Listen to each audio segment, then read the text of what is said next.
Pensée positive, magazine d'information générale, toutes tendances confondues. Présenté par Stella Oloa. Somo trop somo. Magazine d'information générale, toutes tendances confondues. Pensée positive, présenté par Stella Oloa. Somo trop somo. Pensée positive. Stella Oloa. Pensée positive. Pensée positive. Pensée positive. Pensée positive. L'économie à sens unique. Avec la pensée unique du maître à penser. Réveille-toi, Afrique. Hein? Oh, Botunai, Ngalema Niniva, Congo number one. Meilleur. Congo, number one. Donc numéro 1, c'est encore numéro 1. Donc Batunio sur la Yebi, donc il va compter Babanda 1. Congo number one. Il n'y a pas deux quoi. Donc Balobi, Congo Yayambo. Congo moko na mokili. Congo number one. Numéro 1. Congo moko na mokili. Congo number one. Takanga moko sonia number one. Congo number one. Congo number one. Puis Congo ka number one. Excusez-moi, Congo number one, toujours number one. Congo is number one. CNN News, Congo number one TV, votre site d'information. Number one en qualité, number one en actualité, en temps réel. Amis de la toile de partout dans le monde, vous êtes connectés sur Matonge TV, congo-number-one.com, Holo TV, Union des journalistes congolais de la diaspora. Je vous dis bonjour. J'ai un réel plaisir, monsieur, dame, de recevoir pour vous les deux serviteurs de Dieu, à côté de moi. Nous allons parler notre Dieu Tout-Puissant, le Seigneur Jésus-Christ. C'est lui qui nous donne le souffle des vies. Eh bien, je vais le faire avec l'apôtre, celui-là qu'on appelle l'apôtre de païen, l'apôtre Stéphane avec la prophétesse. Invité, messieurs, dames, nous allons parler d'un sujet qui est très profond, sujet à Kafu. Depuis la nuit des temps, Oezo Boma, Oezo Salama, Oyo. Jésus-Christ, c'est le prêtre des prêtres, Oya Télémélagiango, Lilo Aoya bientôt, Boyebi revient bientôt. Notre Seigneur Jésus-Christ revient bientôt. Eh bien, ça sera l'infidélité. On en a eu à parler, on a commencé le sujet.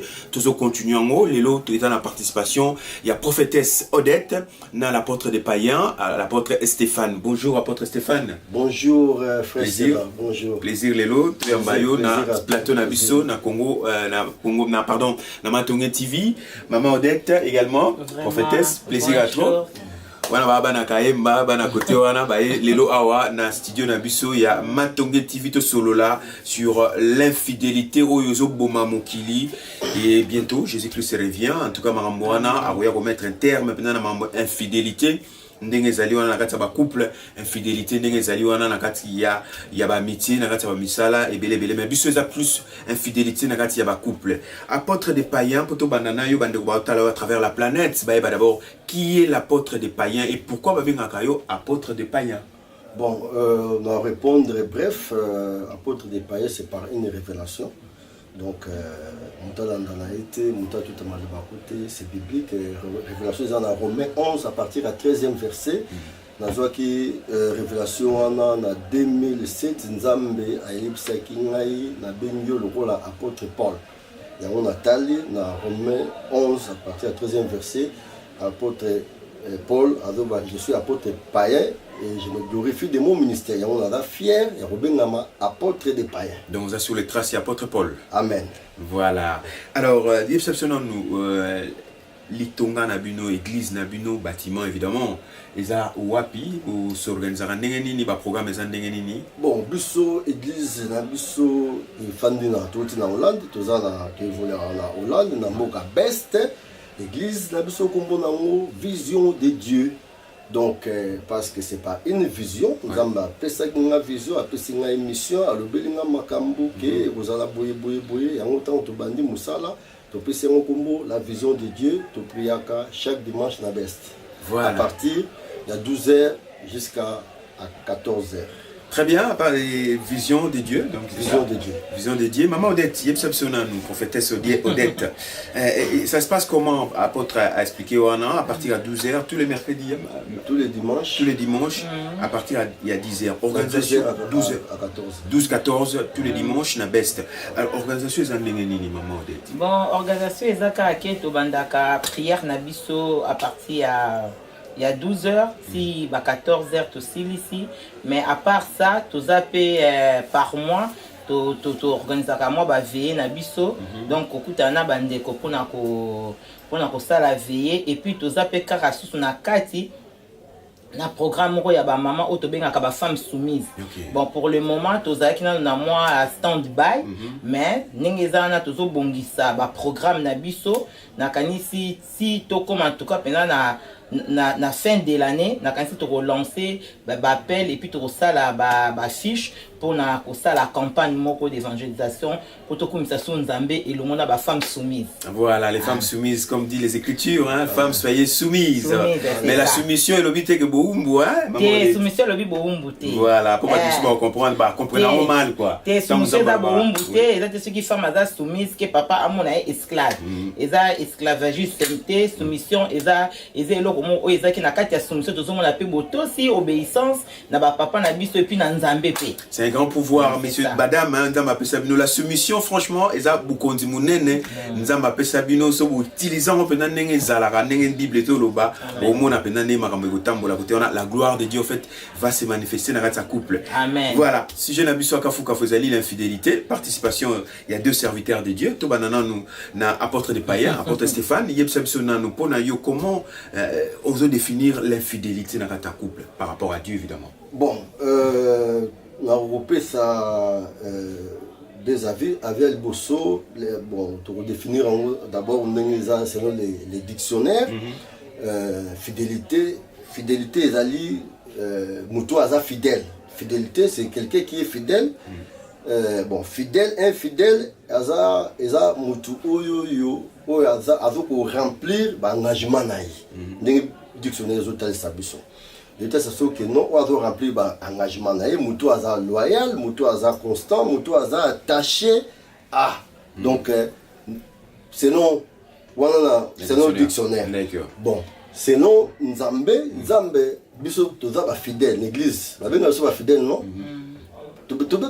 Fidèle, fidèle. Donc fidèle, aza mutu oyo wa benga fidèle par exemple net biso ndimela selon la Bible na Romains 19 to confessa Jésus le roi Seigneur mokonzi na biso na mona so tata la ki Yesu mokonzi na so pe to ndima motema na biso ke Nzambe asekusaki na bakufi yango ne to kangolani confession na to sala donc toza ba fidèle ya Yesu Masia. Donc si on comprend bien, confession les ali kotika la fidèle na maloba oyo obimisa na tango ya confession. Ah, confession. Donc nouvelle naissance en fait. Ouais, parce que fidélité pour tango za fidèle donc chef na biso chef l'église c'est Jésus-Christ. Oui. Donc na nenga bunzambe chef l'église eza Yesu biso toza ba fidèle biso toza ba fidèle ya Yesu Masia. Donc soki bozali membre, il y a un chef, par exemple, un chef spirituel, par exemple, tous les chrétiens, tous les fidèles, ou les chrétiens qui sont infidèles. Non chrétiens, c'est infidèles. Les chrétiens sont des fidèles. Et nous sommes des fidèles de Jésus-Christ. Donc, on va tambola nanzela ya Christ. Oh bandimela Yesu, ba fidèle. Na Islam pe bandimela to par exemple na musulman musulman. Baza ba fidèle ya Mahomet, ba Bouddha, ba bouddhiste, baza ba fidèle ya Bouddha.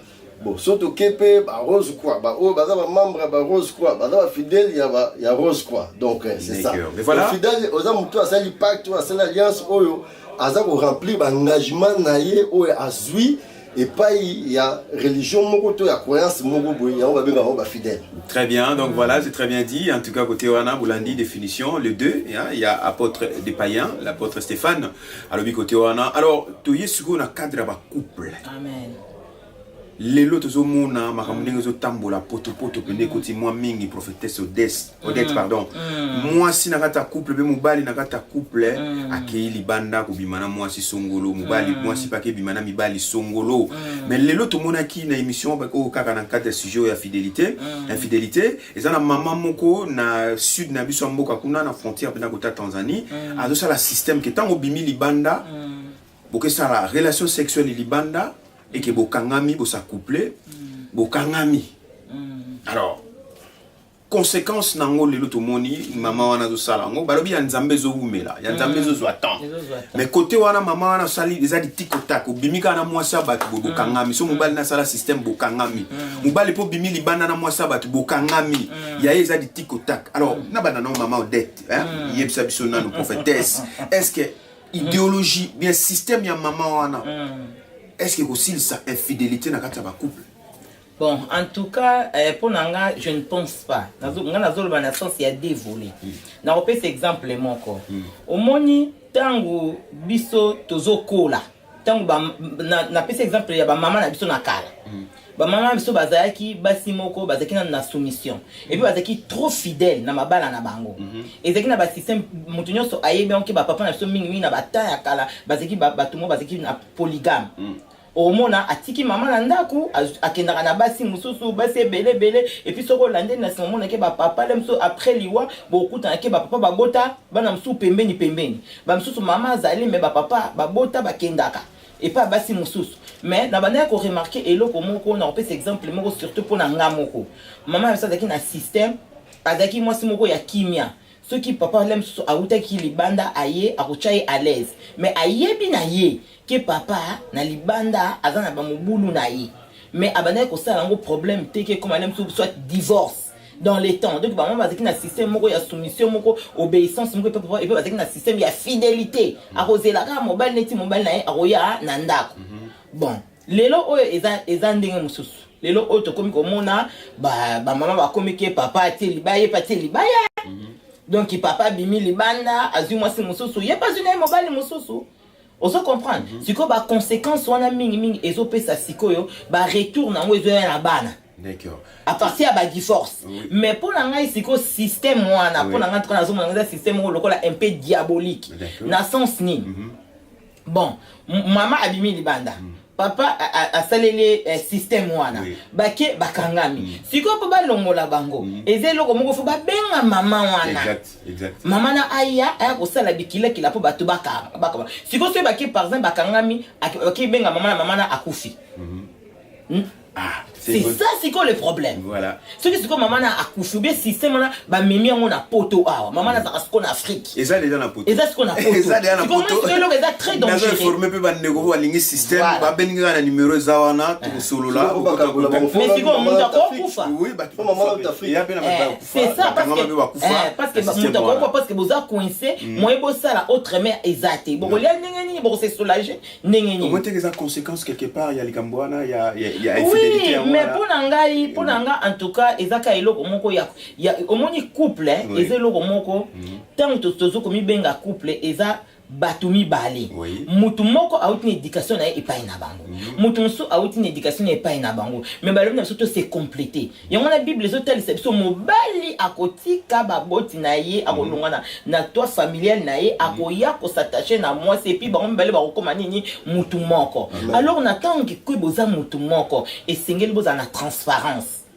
d'accord donc boza na bon moko et puis botia nzambe na kati ya couple na bino d'accord parce que ça nzambe en tout cas beaucoup marché parce que lelo ekomi kaka papa ndenge zana mama kam tasala ka mama mtapesa ka mbongo asala ka maka fitaka ba facture mais papa pas zo mbongo ne abomba na kinchweki babiloko abongo zo pesa ba divorce babiloko bon peso sala ki papa sala ke loko teka ka mama papa ndenge za bo alembi mokongo bo itikana ki ndoko bima libana et peut-être ba solution ebele pour na retraiter pe impuissance et ça ba makaba bele ba solution ebele za encore teke foza mobile mosusu papa pesa teke foza moi si mosusu pour moi ça za teti bo ina bona bo et ça ka makamba ya kosola parce que moi je vois mal bozana mobali na ona ndako otika mobali na yo okende kozwa mobali mususu ou bien mobali akende kozwa mwasi. Je vois ça. Donc eza système moko eza kaka bien te na système ango oyo maman ngo pasali eza ka ba système moko diabolique frère na ngai. Bien, en tout cas voilà. Bon batu. Voilà.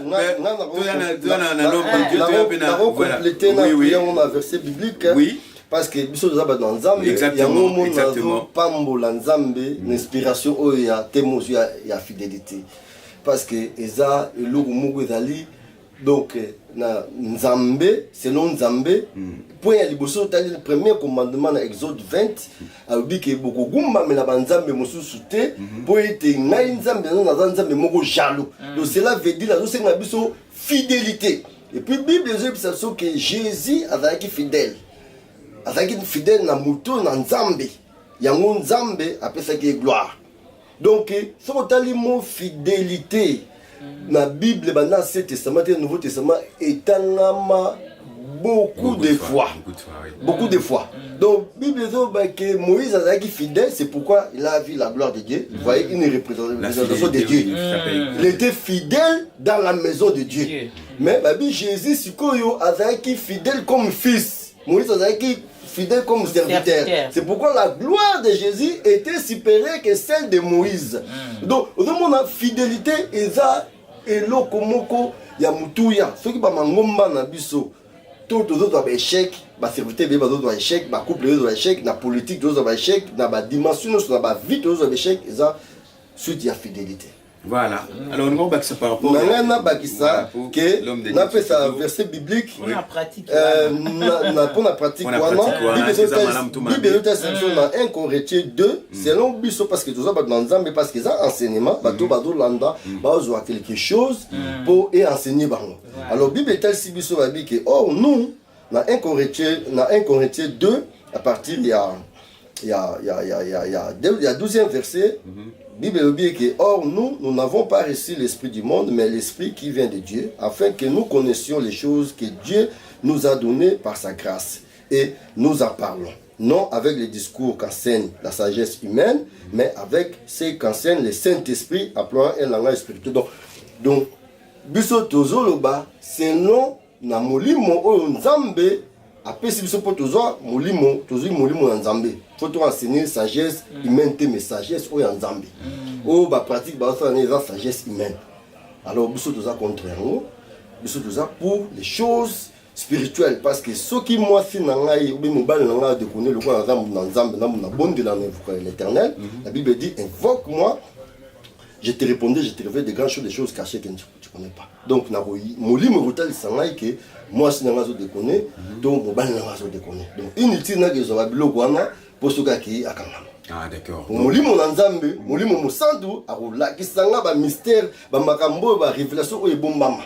Donc le fait que Ozobo ya Kozwango parce qu'ils ont conformément à la parole de Dieu. Mais les conséquences quelque part, surtout talipé bien, le salaire du péché c'est la mort. Mais maman on appelle un système pétant ça l'appelle le guana, ils appellent infidélité quelque part. Bah monsieur ba kufa, je vous informe boyebi. Monsieur ba kangama on a ba ken hôpital pe ba kufi. C'est ça. Nyo c'est mi makana kufa. Donc quelque part ils joignent vraiment zambete. Ça va pratique moko humain. Ils ont pratiquement donc ils ont la sorcellerie. Donc en fait quelque part pratique donc mode de fonctionnement dans monde aux autres condamnés. Mode de fonctionnement dans monde condamné. Finalité dans monde rejoindre Ganza.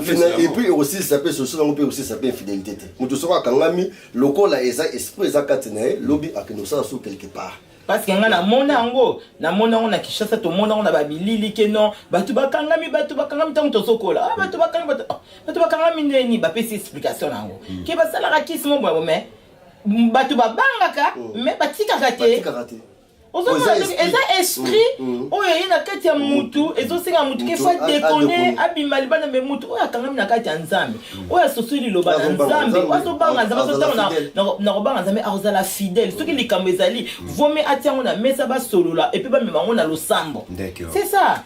Eza ba pratique moko va pona nga na monyo eza pratique moko diabolique. Parce que to mema na kufa to tika nzambe moko a juger biso so totali même na fidélité. Ils ont un des fruits de l'esprit, dans Galate 5, ils ont un des fruits de l'esprit. Et puis, dans le pays, ça soit exactement de faire des amis. Tout le monde a mindé, mais tout le monde a fait 40 à 50 ans de mariage.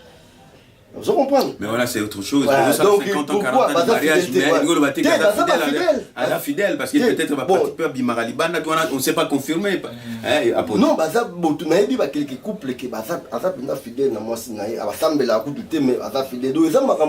il y a conscience, il y a bolingo, parce qu'il y a amour. Amour, il y a en parole, mais amour, il y a vraiment en acte. Sauf que amour, il y a en parole, fidélité, mais ce qui est amour, et ça, en parole et en acte, donc, fidélité aux âmes. Parce que l'amour, fidélité, amour à profit, que moi, si mon qu'on a mon bal, ce qui moi, si, au comme na mi balé, et ça, sous amour, et ça profit. Ce qui mobile comme na basi mi balé et ça sous amour parce que nzamba lobi ozalaka okumbela mutu mususu so kumbela mutu mususu na siliki parce que nzamba mo na jaloux. Voilà, exactement. Alors qui jalousie ça sous amour. Si vous tozo yebisa bandeko oyo baza ba infidèle na ba couple o ba bimaka libanda moi surtout mobali ba bimaka libanda ba osala ba pratique wana mama na banana na prophétesse na biso Odette ozo yebisa bango message nini. En tout cas un message ka na oyebisa bango. Moi si oya na kati ya komikitisa. Moi si oya yambi Yesu Masia comme sauveur na ye et puis comme papa na ye oya pesi bolingo na Nzambe wana oya yebike na lingi mobali na ngai nazana bana na mobali oyo esengeli nazala mwasi moko komikitisa mama pona nga na koloba na oka ke soko za mwasi oyo bimaka libanda oyo dekona katika banga Nzambe parce que chikota Nzambe je dis reviens bientôt chikota Nzambe nem te kobeta yo eza yango solution te ke po mobali ache libaya yo po ke ndoko cha libaya non toyebi peut-être même so ba ke non maladie ezali sida ezali bon oui toyebi effectivement que maladie ezali mais solution eza na ngoko ateke po foza mobali papa pe solution ezate ke il faut que nous reçoit basi ceux qui likambo eza na kati ya foyer bo fanda bo na transparence bo solo là d'accord voilà bon trouver solution dans les miables parce que divorce et bebisaka mutu ya bana voilà si je te remets prochainement la conséquence il y a infidélité et oui, même divorce oui. Est-ce qu'on a l'homme de Dieu pour tout conclure naie alors quel est le message que Dieu nous a dit il nous a révélé hein pour na magana ka infidélité wana. Bon, couple, hein? Non pas moi, mais selon la parole. Exactement, oui.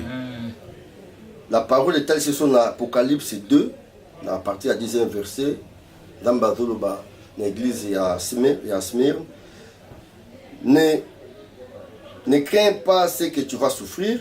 Voici le diable jettera quelques-uns de vous en prison, afin que vous soyez éprouvés et que vous aurez une tribulation de 10 jours.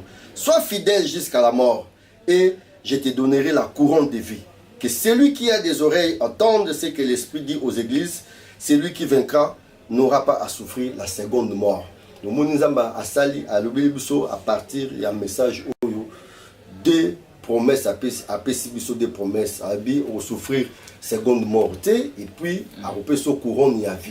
Donc yom tozo passé dans un temps difficile, yom toza déçu l'infidélité.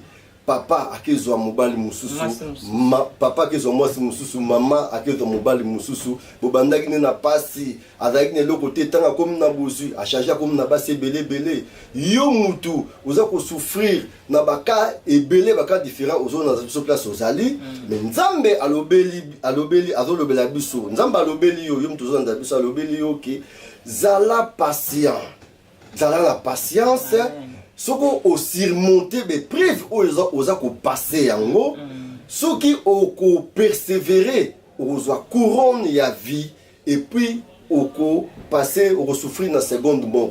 T'as la promesse à mener dans ma promesse donc zonga moi si il y a 5 adultères avec un fidèle tant à côté de Yesu Masia alimbisaki donc quelle que soit ta faute quel que soit le degré de la situation que nous avons passé dans le Yesu Masia a tenu pointé Yesu Masia a zoko nyeko koma makama malamu pour na bomo nayo Yesu Masia aza nzambe ya compassion. Amen. Zonga soki papa okendaki libanda soko dekonaki parce que infidélité zaka pona adultère te ou bien ko moi si infidélité za muso ko saka pe moi si na yo na makama mbongo le muso saka makama muso ya kashika infidélité sexuelle baka ezebeli quand nous sur infidélité zo passer nango ate infidélité sexuelle ou infidélité mususu mais ko zonga kaka na simazala patient. Voilà. Zala patient. Oui, oui. Patience c'est futaka.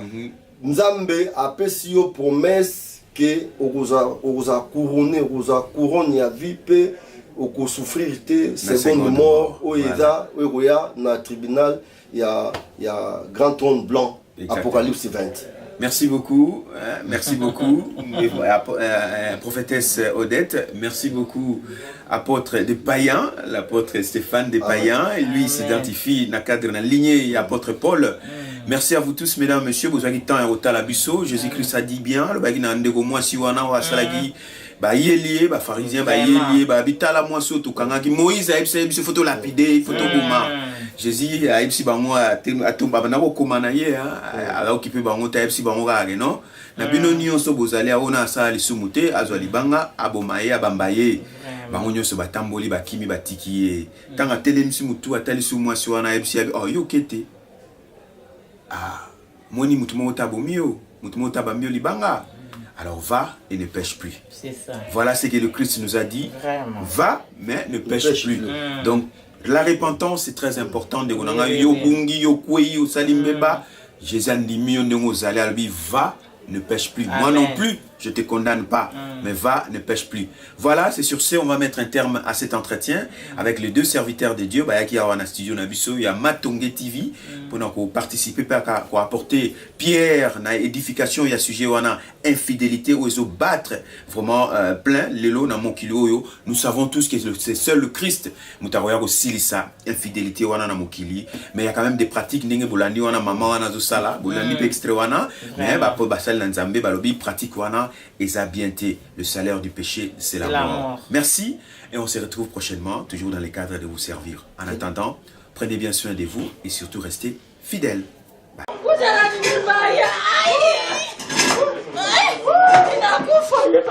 Majuto ni mjukuu na wapenzi hawa waliokuwa wakishiriki mapenzi ya pembe za chaki walijuta. Mbele hakuendeki na nyuma vile vile. Sasa kitendo cha kustaarabika kilizua kilio, mihemko ya kuonewa huruma na aibu ya kupigiwa mfano. Barobaro wa eneo la Daraja Mbili kaunti ya Kisii wakizizatiti kuwasaidia jamaa hawa wawili, mwanamke ambaye ameolewa na barobaro huyu aliyepania kupalilia shamba la wenyewe. Alikuja akaniambia naenda shopping kununua vitu za duka. Nampea pesa kila wakati. Nambembeleza kwa uzembe na ananiona mzee sasa naona kama sina chochote. Unaona? Nampea pesa, anaenda shopping, aliniambia anaenda shopping kuleta vitu za duka. Sasa haina napigiwa simu amepatikana kwa njia ile ambayo nilikuwa nafikiria lazima apatikane. Wawili hao walikimbizwa kwa mganga huyo ili kupata usaidizi.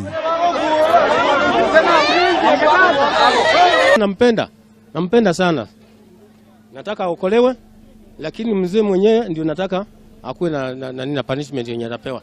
Kama unataka nikufungie bibi yako, hii ndio kama tena tumia. Kama ni mwanaume unataka nifunge mwanaume wako, lazima tukue waaminifu katika familia zetu. Magonjwa yamejaa kila mahali. Wenyeji nao wakiwakashifu wake na waume walio na mate ya fisi ambao kiu yao ya kushiriki uroda inaishia kuwa majuto chungu nzima. Ni afadhali kila mtu anywe maji ya kisima yake kulingana na maandiko. Mtu kama unakosea mwanaume mwenzako, hii ndio ghadhabu mzuri. Hii ni mara ya 3 katika muda wa miezi mitatu kwa watu wanaoshiriki ngono kukwama katika tendo la penzi katika kaunti ya Kisii. Franklin Masharia, K24, saa 1.